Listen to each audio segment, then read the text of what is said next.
बोलिए श्री समर्थ जगजीवन साहेब की जय, कोटवा धाम की जय, मंझली साहब की जय, मंझली माता जी की जय, श्री नीलेंद्र बख्शदास जी की जय, माता वंदना दास जी की जय, सब संतों की जय। भक्त दरस हित मंदिर जाही, जानि सकल फल इच्छित पाही। कीरति सागर माही बखाना, 16 कला करें भगवाना।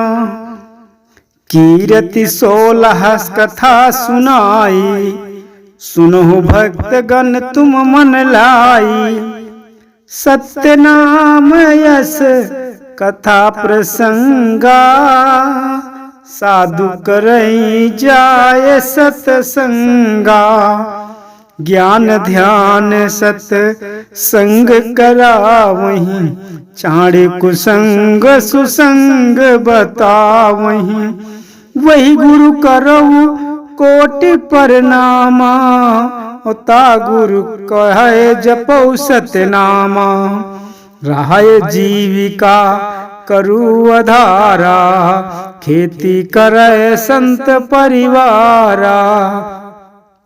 धन घमंड करी वर्षा पानी, बाढ़ी फसल बहुत हरियाणी।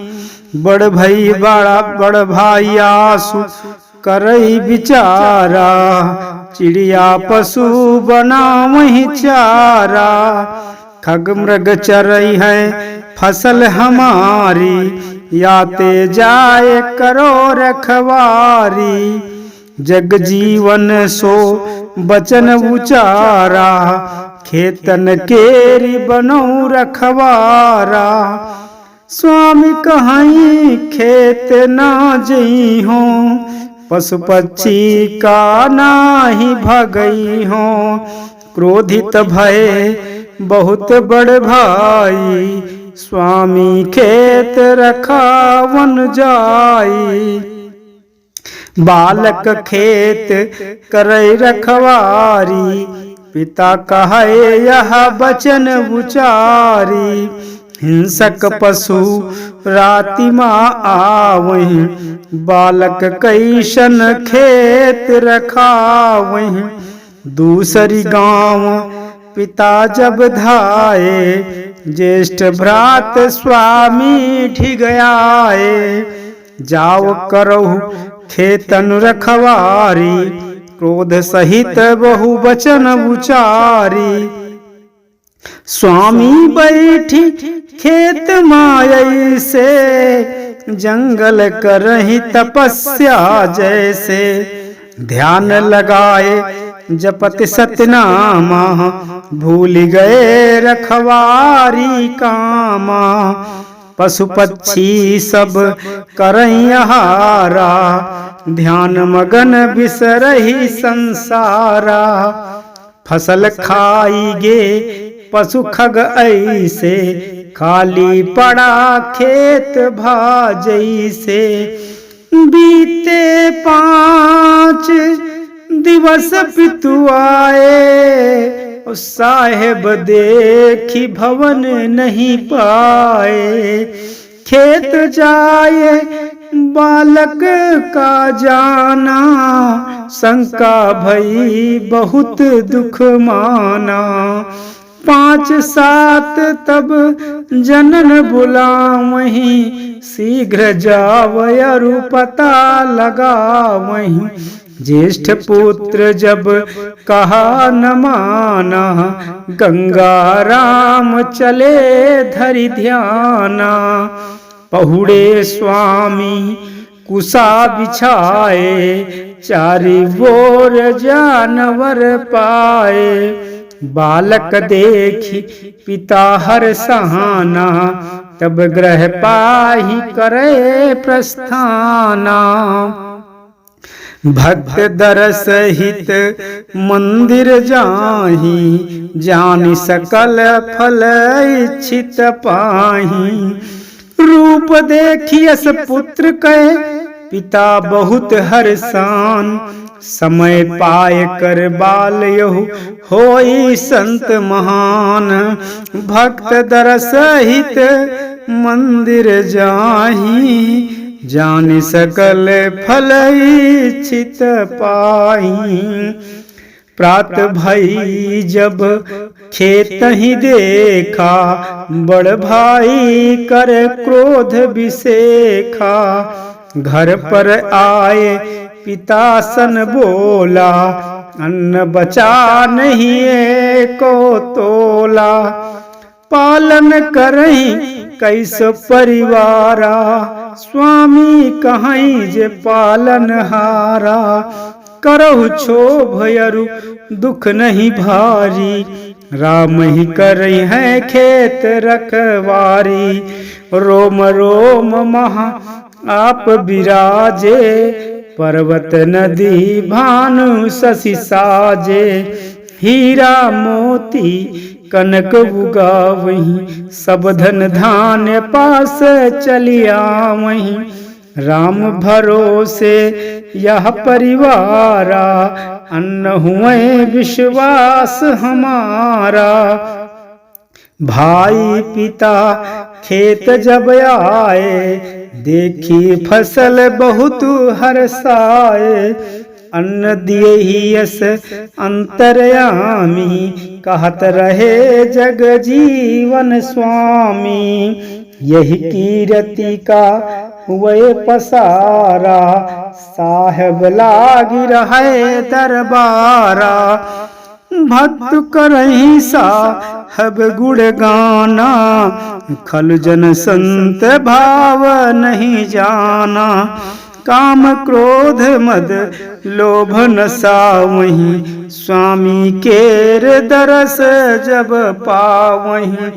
भक्त दरस हित मंदिर जाहि, जान सकल फल इच्छित पाहि।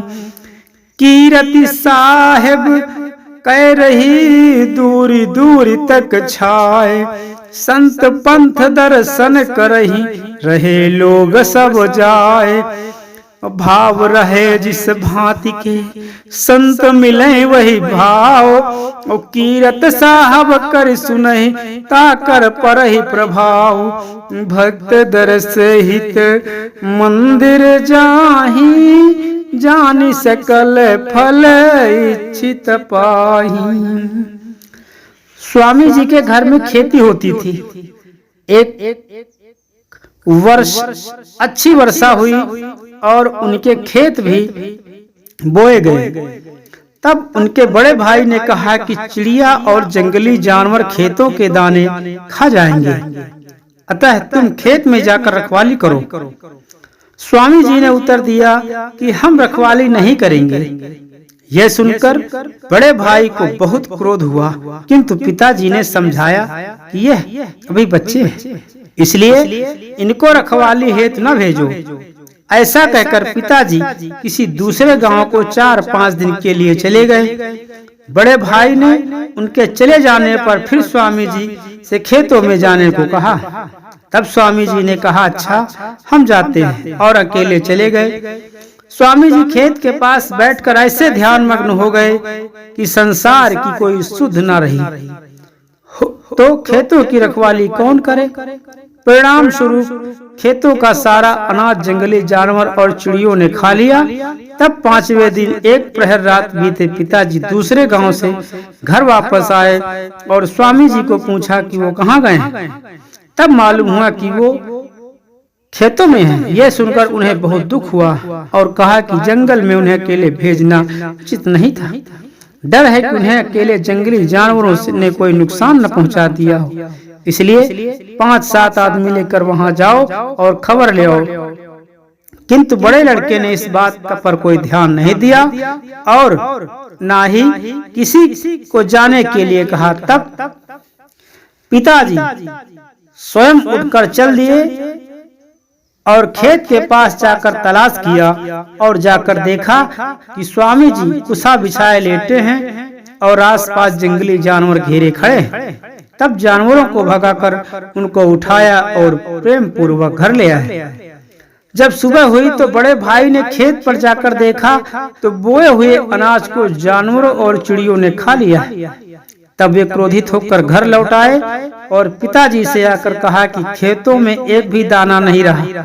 इस पर स्वामी जी पिताजी के पास आए और कहा कि इसका दुख न कीजिए। श्री राम जी की महिमा बहुत बड़ी है। उनके रोम रोम में अनेक भुवन विराजमान हैं, जिनकी माया से पृथ्वी, आकाश, पाताल, सूर्य, चंद्र, नक्षत्र, पर्वत, नदी, जंगल, हीरा, मोती इत्यादि विराजमान हैं। हम उन्हीं का भरोसा रखते हैं। उनके समीप हमारी खेती का प्रबंध कठिन नहीं है। अतः आप दुख न करें और पुनः खेतों में हल न चलवाएं। अनाज पैदा होना होगा तो होगा।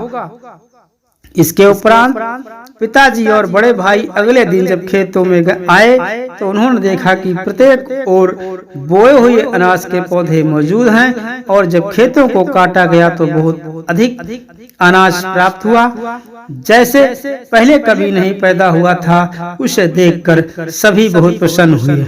इस प्रकार समर्थ सतगुरु जगजीवन साहेब की कीरत जीवन गाथा कीरत सागर अध्याय 16 संपन्न हुआ।